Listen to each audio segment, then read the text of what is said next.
बिस्मिल्लाहिर्रहमानिर्रहीम।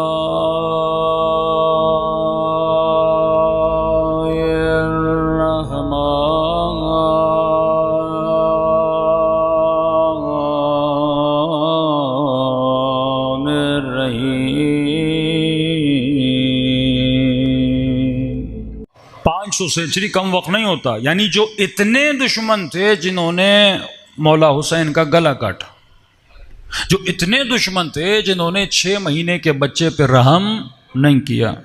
हम नहीं कहते, खुद खुलूस से कोई भी अहले सुन्नत का भाई, कोई भी मुसलमान भाई सिर्फ हिस्ट्री में ये पढ़े कि 500 ईयर्स में रसूल की आल पर, नवासगान रसूल पर कितना जुल्म हुआ।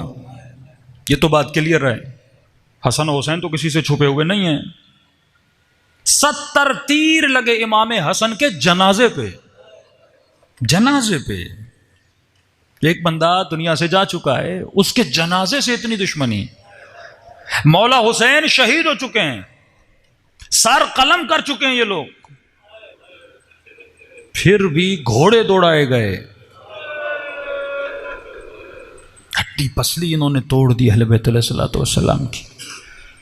उनके बेटे इमाम ज़ैनुल आबिदीन जहर दी गई, उनके बेटे जहर दी गई, उनके बेटे जहर दी गई, उनके बेटे 14 साल जिंदान में, उनके बेटे इमाम अली रजा जहर दी गई। यके दीगर उसके बाद कितनों के इन्होंने दरबदर किया। कितने लोग मुहाजिर बने, हिजरत करके एक जगह से दूसरी जगह, दरबद सिर्फ इस जुर्म में कि इनके दिलों में मोहब्बत मोहम्मद और आले मोहम्मद थी। तो जो हुसैन के जिस्म को कत्ल कर सकता है, आप क्या सोचते हैं इन्होंने झूठी अहादीस, गलत तफसीरें, गलत तशरीहें गढ़ी नहीं होंगी? जो कुछ अहले बैत की शान में रसूल ने कहा, इन्होंने कम कोशिश की उसको कम किया जाए, लेकिन ये एजाज परवरदिगार आलम है। अल्लाह कहता है तू भी मक्र करता है, तू भी प्लान बनाता है, लेकिन तेरा खुदा सबसे बड़ा प्लान बनाने वाला है।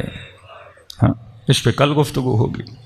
इसी तरह करबला में भी कुछ ऐसे चमकदार सिपाही, जॉन रसूल खुदा का सहाबी है, अबू ज़र का गुलाम था, दे दिया रसूल। रसूल के बाद आया मौला अली के घर में, अली का भी सहाबी है। अली के बाद मौला हसन के पास, मौला हसन के बाद किसके पास आया? इमाम हुसैन के पास। बूढ़ा हो गया, तारीख लिखती है कमर झुकी हुई, हाथों में रशा था। इसका काम था ये खेमे के दर पे खड़ा रहता था। जाहिर बूढ़ा आदमी क्या करेगा, चौकीदारी करता था।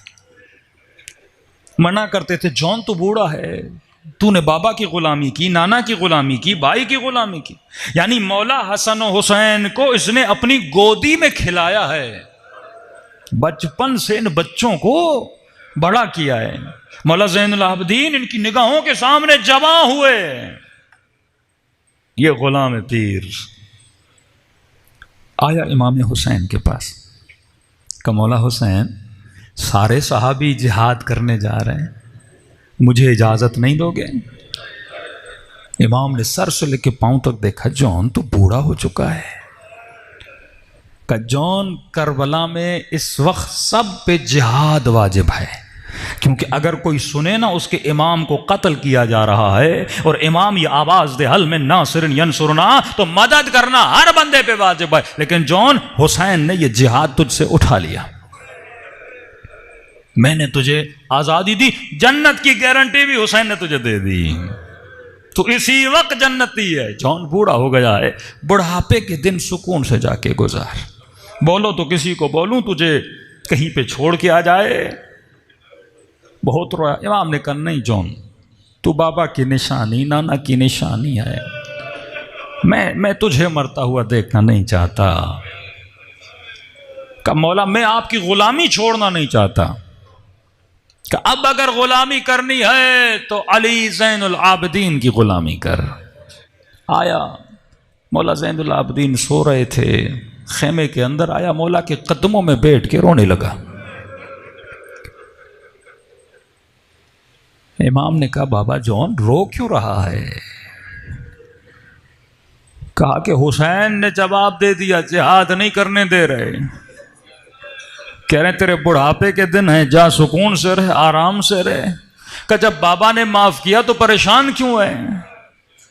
कि मौला मैं उनसे कुछ कह नहीं सका, लेकिन आप तो मेरे बेटों की जगह पे हैं, अपने हाथों से बड़ा किया है। वो गुलाम कैसा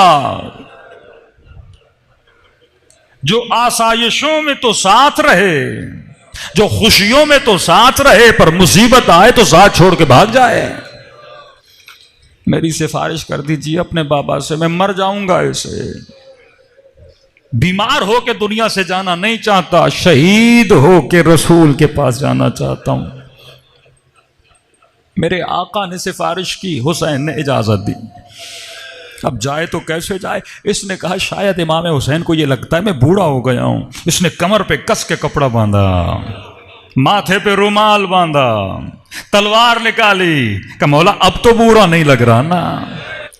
खुद हुसैन ने तैयार किया। घोड़े पे बैठना चाहता था, बैठ न सका क्योंकि बूढ़ा था, कमर झुकी हुई थी, टांगों में इतनी ताकत नहीं थी कि मौला कोई बात नहीं, मैं पैदल जाके लड़ूंगा। रस्म भी थी, एक एक आके मुकाबला करता था। हुसैन का गुलाम जौन जैसे मैदान करबला में गया, तलवार निकाली और ललकार के पुकारा, हुसैन का गुलाम हूं, नाम है जौन। शिमर ने कहा इब्ने साद, हुसैन ने बूढ़े को भेजा है। कहा इतना हुसैन गरीब हो गया कि अब बूढ़ों को मेरे मुकाबले में भेज रहा है। क्या करें इस बूढ़े का? वो करूंगा जिस पे हुसैन को रुलाऊंगा। इसको कोई तीर नहीं मारेगा, इसको कोई तलवार नहीं मारेगा। अमीर फिर इसको कैसे मारना है? इसके अतराफ में जमा हो जाओ, इतने पत्थर मारो, मैं चाहता हूं ये तड़प तड़प के मरे ताकि हुसैन का तड़पना देखूं। तारीख के जुमले हैं, इतने पत्थर लगे, जौन जमीन करबला पे गिरा और जैसे गिरा आवाज दी, हुसैन गुलाम से राजी हो गए। इतना वक्त नहीं था करबला में कि मेरे मौला हुसैन हर जनाजे पे जाते, लेकिन चंद सहाबी हैं जिनमें हो रहा है, जौन है जिनके जनाजों पर गए मौला हुसैन। और जैसे पहुंचे, जौन का सर हुसैन ने अपनी गोद में ले लिया। जैसे सर गोद में लिया, जौन की आंखें खुली, सर को खाके करबला पे फेंक दिया। कहने लगा मौला मैं नहीं चाहता मेरा नजिस खून हुसैन के साथ मिले। ये मारिफत जौन है। इमाम हुसैन ने फिर सर गोद में रखा, फिर जौन ने सर को जमीन करबला पे गिरा दिया। कहा मौला ये गोदी मेरे लिए नहीं बनी, अली अकबर के लिए बनी है। अब लश्कर यजीद का सिपाही, अजीब रिवायत है, इश्क होता है हुसैन से जब ऐसी चीजें इंसान पढ़ता है कि कितने करीम इमामों के मानने वाले हो। कहता है मैंने अजीब मंजर देखा, मैंने तारीख में गुलाम और आका बड़े देखे, लेकिन ऐसा गुलाम और ऐसा आका मैंने कभी नहीं देखा। क्या देखा? जब गुलाम राजी न हुआ ना, बार बार हुसैन गोद में सर ले रहे हैं और जौन सर को नीचे कर रहा था। फिर मैंने देखा हुसैन ने अपना सर झुकाना शुरू किया, झुकाना शुरू किया, यहां तक कि हुसैन का रुखसार जौन के रुखसार पे आ गया। क्योंकि जॉन ने मौला हुसैन को एक जुमला बोला था जब हुसैन ने इजाजत नहीं दी थी। कहा मौला मुझे इसलिए इजाजत नहीं दे रहे क्योंकि मेरे बदन से बदबू आती है। हुसैन ने रुखसार पे रखा, कहा जॉन तूने वो जुमला कहा था, अब तेरे बदन से ऐसी खुशबू आएगी। कहा जॉन तूने गुलामी का हक अदा कर दिया।